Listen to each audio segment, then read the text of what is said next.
कुर्बानी का गोश्त किसी गैर मुस्लिम को नहीं दे सकते, चाहे वो आपके मोहल्ले में कोई सफाई करने वाला है या आपके दफ्तर में कोई आपका कुलीग है, उसको कुर्बानी का गोश्त हरगिज नहीं दे सकते।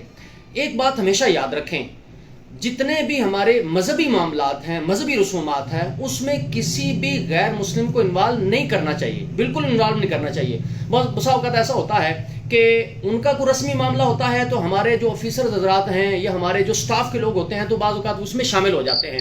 तो इससे बड़ा परहेज़ करना चाहिए, ये जायज़ नहीं है। अगर कोई बंदा ऐसा करेगा तो गुनहगार होगा। और एक अहम चीज़ ये है कि जब आप कुर्बानी करते हैं तो उसमें अकीके का हिस्सा भी आप रख सकते हैं।